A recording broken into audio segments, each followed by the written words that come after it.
Namaskar. Sorry for the delay. I was trying to line up a few things and it just took me a little bit longer. So, I'm going to first start by showing you a video where a couple of PTI members have read out a statement by Imran Khan. And then we look at the people involved and what could be the possible reasons. Here we go. Imran Khan से इंशाल्लाह ताला वो हिफाजत रहेंगे। अब से थोड़ी देर पहले उन्होंने मुझे और मियां असलम इकबाल को बुलाया और उन्होंने कहा कि मेरे बिहाफ पर ये स्टेटमेंट जारी करो, क्योंकि वो कह रहे हैं कि मेरे पास पहले से भी कुछ इन्फॉर्मेशन आ रही थी जिसका हमें पहले पता नहीं था, लेकिन उन्होंने ये कहा और उन्होंने कहा है कि 3 लोगों के ऊपर मेरा यकीन है कि जिन्होंने ये सब कुछ करवाया है, और वो 3 लोग जो हैं वो शहबाज शरीफ हैं, वो राना सनाउल्लाह हैं और वो मेजर जनरल फैसल हैं। ये उन्होंने कहा कि मेरे पास ये इंफॉर्मेशन पहले आ रही थी जिसकी बुनियाद के ऊपर मैं ये कह रहा हूं कि ये जो कातलाना हमला करवाया गया ये इन लोगों ने करवाया है, और मुतालबा ये है कि इन तीनों को अपने ओहदे से हटाया जाए, और अगर इनको अपने ओहदे से नहीं हटाया गया तो फिर मुल्क गिर एहतजाज होगा, और फिर ऐसा नहीं हो सकता कि पाकिस्तान ऐसे चलता रहे अमूमी हालात के साथ जब तक इन 3 लोगों को नहीं हटाया जाता। ये खान साहब ने पैगाम दिया है सारी कौम के सुन।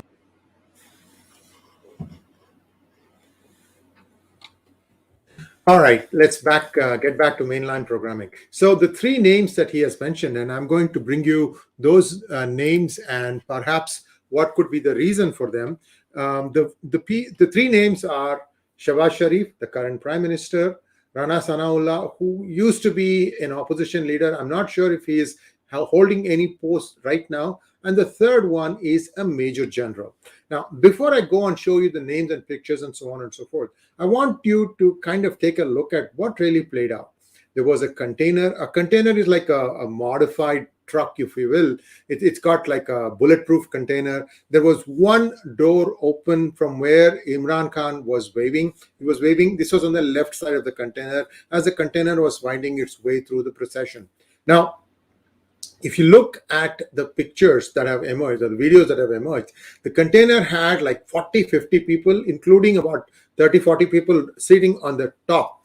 And as soon as shots got fired, everybody was ducking. And it's interesting to note that one person died, very unfortunate, and Imran Khan got shot in both his feet. Now, there is another video that you can see that this person who was a shooter was using an automatic gun, because you can see a staccato of gunfire. And then there is a pause, and then there is one single shot followed by another single shot. So people are saying there were 12 shots fired. Whether they include all these things or not, we don't know. But one easy thing that the Pakistani forensics team can establish is if all these bullets came from the same gun. And by how can you find out? Well, at least a few bullets should have been lodged in the container or on the person on whom the person who died. And you can also look at Imran Khan's 2 bullets on both his legs and compare and see if they all came from the same gun. It is my belief that there could be a story there. And again, these are all preliminary information that is coming through. But all I wanted to tell was that I have been spending 2-3 hours looking at the whole thing to try and get a picture of what really happened. We all know that in Pakistan, it's a use and throw policy by the establishment. The politician, poor politician, whether it is Benazir Bhutto or Imran Khan, these are all people who are selected, nominated, whatever you want to call it. And every time the said selected, nominated person tries to assert himself or herself, the person gets finished. So this has been the history of Pakistan. Now, the reason why they even have a facade of a political system is because I believe that in the past, the United States had passed an amendment to one of the laws. I think it was Senator Lautenberg. I could be wrong about the name, but what it was it said anytime Pakistan has a general running things, there will be no aid from the United States. So they want to eat the cake and have it too. So what they say is, oh, no. We have an elected system here. You have the Senate, you have the House of Representatives, and so on and so forth. And these are all the people. And look, This is the person who has been elected by the people of Pakistan. The interesting thing, the interesting twist that happened in case of Imran Khan is people actually took a liking to him.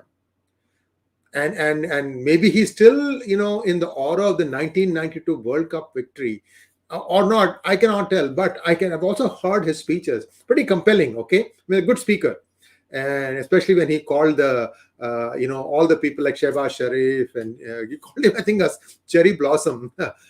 Cherry Blossom is the name of a boot polish, in case you don't know what that is. So a lot of interesting things he's called the people of the opposition. This was when he was going down as the prime minister. He was being asked to vacate and so on and so forth. Now let's take a look at the three people that he has named. One is Shehbaz Sharif, the current prime minister. The other one is, I think, the correct picture of Major General Mushtaq Ahmad Faisal. If I'm wrong, at least I know for a fact the name is Major General Faisal that Imran Khan has named. And the third is Rana Sanaullah. His picture also I've got. So these are the three people that Imran Khan said as being the reason for the attempt on his life. Well, whether that is true or not, we don't know. But what is very, very concerning is, why is the establishment now again beginning to assert itself this way? Well, people are saying that Imran has a certain amount of popularity, not only among the masses, but also in a section of the army. Remember Faiz Hamid? I had suggested that he could be one of the people who could be succeeding Bajwa. And what is going to happen next? I think in a few days, there is going to be a new chief of armed forces in Pakistan.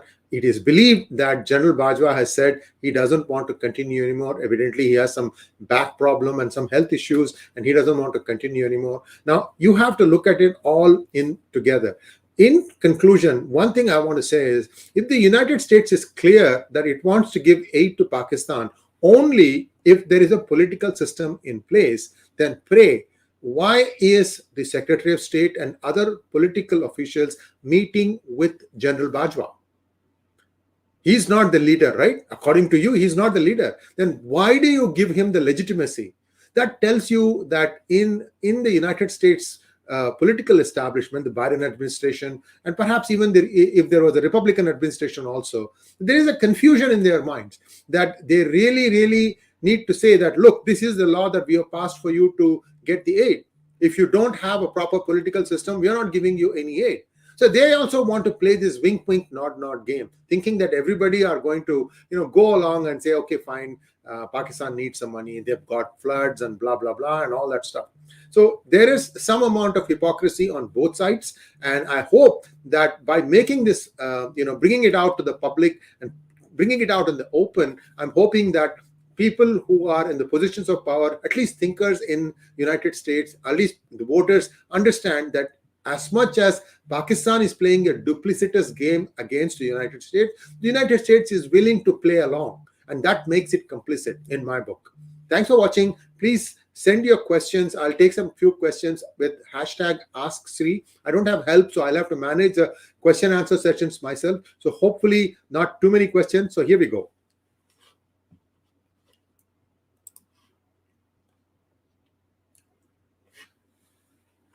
Okay, somebody corrected me. It's Kerry Lugar bill, not Lautenberg. Lautenberg had an amendment. Okay, Kerry Lugar. Thank you so much. That is the correct answer. And I'm just looking at some questions. There's one question that just came up. Kamalak Shinoy wants to know. It may have been a staged attack by Imran Khan so that he can get an opportunity to influence the decision on the next COAS. Remember, I mentioned this, that there were, if there's an automatic gunfire. So let us say that the shooter just wanted to kind of spray his gun and he just randomly fired and one guy actually has died. And the shooter, when he was interrogated, he said that he was fed up with the direction in which Imran Khan was taking the country, which is why he shot. He said he was a lone assassin, that he had no help. And he even said that I came on my bicycle, I parked it here, and then I came, blah, blah, blah. So this is another video doing the rounds. If you go to YouTube and type Imran Khan, you'll get all these things, guys. Or you can just take this thing. I mean, I've kind of summarized more or less everything that has happened, everything that is need to be known. The whole reason why I'm also suspecting that could be a staged incident is the fact that 2 bullets were fired separate from the automatic shooting. Okay, so how did that happen? Because the guy shot and then somebody was trying to hold him from behind, so he started running. So where was the time for him to do the other 2 shots? So who was that?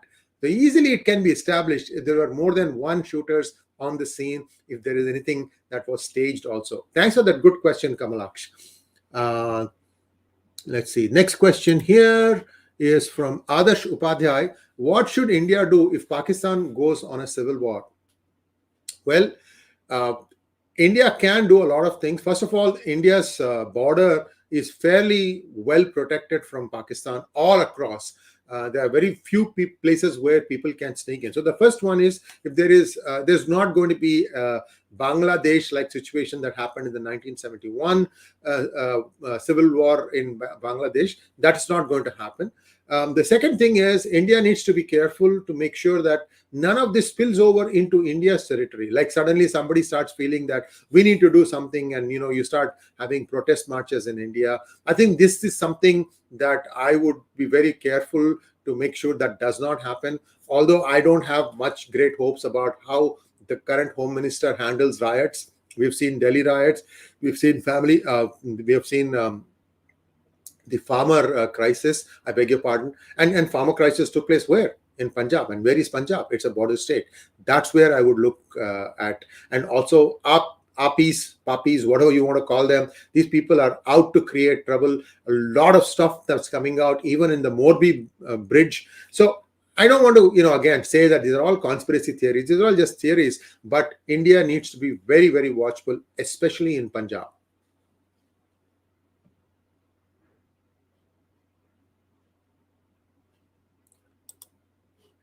Akshay Kumar says, request you to raise this topic and discuss with retired army officer live on how Balochistan will be impacted now after Pakistan's FATF graylist removal. Very good suggestion, Akshay. In fact, I am going to be inviting some army people, very erudite, and this is going to happen in the next few days. It will be live. You'll be able to ask some questions also. So stay tuned. I will definitely be doing that. Next question from Srinivas Jayaprakash. Will this attack force an early election in Pakistan? Your 2 cents, please. Srinivas, if you heard the entire video, he has made some 3 demands. He said that the current Prime Minister should step down and that elections should be held. There was one other thing, I missed that. Sorry about that. So you can go back and watch from the beginning of that video conference that was there. He has demanded 3 things, and one of them is definitely election. See, what happens is, okay, so you call for elections. What happens? Let's play this thing out, right? So somebody has to manage the elections. How strong, how independent is the Pakistani election authority? That's the problem. What was noticed when Imran Khan was selected was that the army was there in every booth. They made sure that people will vote this way, and if they did not vote, the counts were just managed, I should say. Despite all this, the PML, and that is Nawaz Sharif's Pakistani Muslim League, did a very credible showing. And so did the Benazir Bhutto's party. So what I'm trying to say is that unless something like a UN observer-led team comes in and manages the elections, not just go and visit and oversee, just really managing the election, even using EVM so that the vote cannot be changed. Right now, Pakistan is 15, 20, 30 years behind in terms of a lot of technological things. I don't think you can even have an EVM election today because the power supply is not guaranteed. What happens on polling day if there is no power at the polling station? So lots of logistics to be figured out. But at the same time, you can have a manual election where votes can be cast, and it just need a lot of people managing and governing. But have you ever heard of Pakistani police? That's the problem. Army is the police. Bharani Chandra wants to know whether it is true or not. Doesn't he have a more or better chance at the next PM election? And because of this, Bharani, we don't know who was behind the attack. He has certainly named 3 people. It's up to them to do a clear investigation, a clean investigation, a fair and transparent investigation. So everybody, the world is convinced that that was indeed what happened. I myself, having seen a few videos, now have my doubts whether it was just one shooter or more than one. So there you go. Krishna Gudipati wants to know, why is Rajnath Ji and army commander saying that they will take POK before even doing it? Well, these are all mind games, strategies.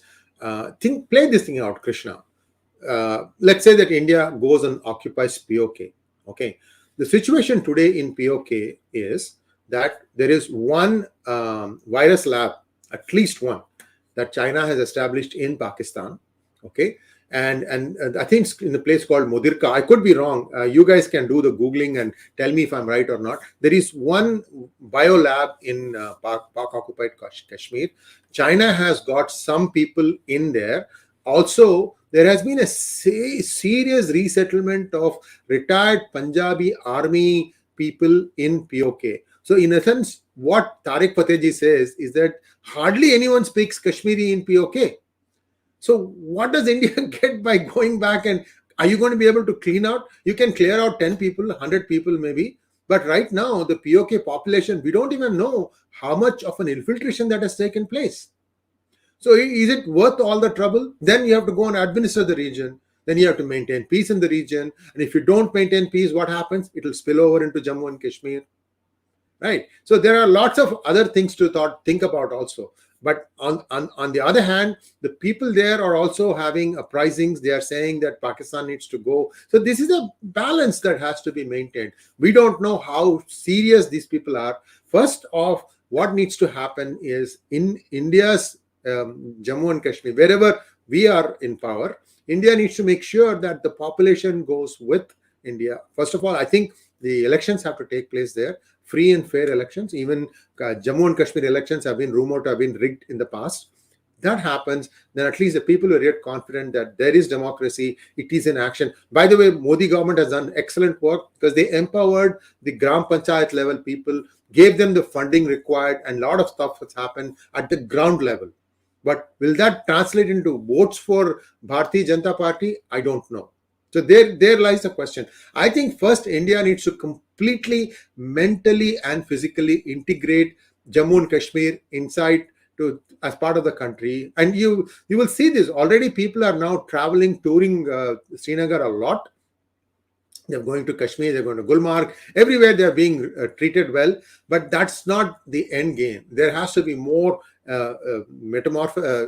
osmosis, more people going and staying without fear or any kind of threat to their life. That has not happened yet. So few more days, few more weeks, few more months. It's not going to be something like a flip of a switch that's going to happen. So whatever the army is saying or the general is saying, you have to just take it at face value. These are all mind games.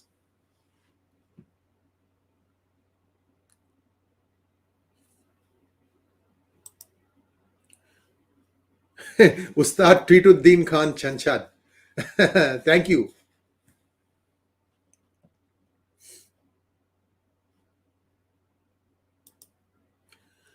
Shubham Bansal, I just answered this question. I am skeptical if it's going to be useful if the India attacks and tries to get back POK today. It needs to first make sure it understands who is currently residing in POK. And it is my contention that the majority is not case anymore.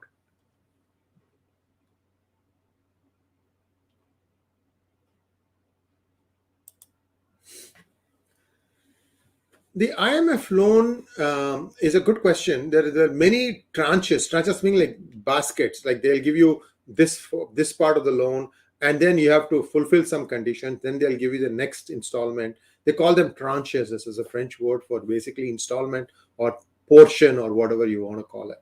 And IMF has its own schedule. It's doing it, but we don't know when.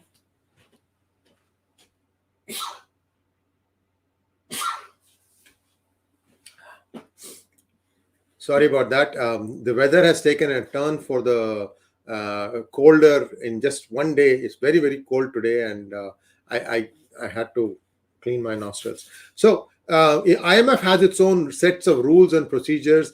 Out of 21 times that IMF has given loans to Pakistan, only one time they fulfilled the loan till the end. Usually they'll take one tranche and then walk away, and then nothing happens. So it is just money just thrown in the wind. Anyway, that's been the record of Pakistan. So we'll see how this plays out. Next question. Vamsi Krishna wants to know, will this impact the new army general selection? Well, the army general selection is something that all the people below him come together and agree to. And this was one of the bones of contention between Imran Khan and Bajwa. Imran Khan said, give me three names. I think that was for the appointment of the next ISI chief. When Bajwa moved Faiz Hamid, Lieutenant General Faiz Hamid, from ISI to, I think, Peshawar, that's when he said, well, I need a list of three names so that I can decide on one. And that's where Bajwa kind of said, who are you to tell me what I should do, and so on and so forth. So the army has its own way of electing things. They've been doing this for a long time, and the Prime Minister Shehbaz Sharif is probably going to just put his signature wherever they ask him to do so. He just returned from China, or he's probably still in China meeting with Emperor Xi. So we don't know what kind of mischief that is being plotted there. A lot of interesting times ahead. All right, last question. Tiger Hawk wants to know, what is the status of the S-400? How effective was it in the Ukraine war? And since India is dependent on Russia for implementation and maintenance, is India at risk in protecting itself? Tiger Hawk, then the answer, I'm afraid, is not good. The Ukrainian army has been able to tackle the S-400 quite easily. They've used some modified weaponry from the United States. I believe it's called HIMARC. I need to double check. I've done an episode on this some time ago. But just as much as Russia is changing its tactics, Ukraine also is changing its own tactics to counter the Russians. So the bottom line is the S-400 hasn't done as well as it was expected. So India would be looking at it with some consternation. If I remember correctly, I think only one or two S-400s were delivered to India. And we have to see what happens, whether India will continue with that purchase or they'll just wait and see how the chips may fall in the Ukraine conflict with Russia. It's actually, Russia is, doing itself a huge disservice. I don't think any country will buy new arms from them, knowing how poorly they have performed in Ukraine. Last question from IV Virus. Guys, please don't give me any more questions. It's already 20 minutes. I'd like to keep these things very short. IV Wireless wants to know, do you see any US role in the incident in Pakistan? Difficult. I won't say yes. I won't say no. I don't know is the correct answer. You have to wait and see. And even if there was a role of the United States in Pakistan, you will never know it. And think about this. What is in it for US to try and turn Imran Khan off? Yeah, did that in US got offended that he said that US had a role in his being removed? I mean, every deposed prime minister across the world will say the same statement. The US will not just, it's just like water off the back of a buffalo. It's not going to give any credence to that. That's not the reason. I don't think the United States had any role in it. But the fact that there was going to be an attempt on Imran Khan's life was the world's worst kept secret. Everybody knew that there was something like this going to be planned because the establishment was not able to control him. That is the whole thing. When you select somebody, the idea is that that person is controllable, malleable, and ductile. When that doesn't happen, the establishment gets a little concerned. That's what has happened here. And I've told you this, Shehbaz Sharif or anybody else, they are all again selected people. Pakistan is still in a world of hurt. It's in denial. All it has for being together, it's its hatred for India and Hindus and Sanatana Dharma. And this is very sad because more than 50% of their blood is probably Hindu in origin, and they still want to be in denial. Anyway, thanks for watching. Please like, share, and subscribe to our channel. I apologize, I couldn't put many of your observations on the screen. I don't have help today, and I'll hopefully give you more updates in the days and weeks to come. What happened was unfortunate. Every time democracy tries to raise its gentle head in Pakistan, something like this happens. Let's hope that Imran Khan becomes fully fit and functioning, and if there are elections, that he puts up a very, very stiff fight, and hopefully the elections are this time fair and free. Thank you. Namaskar.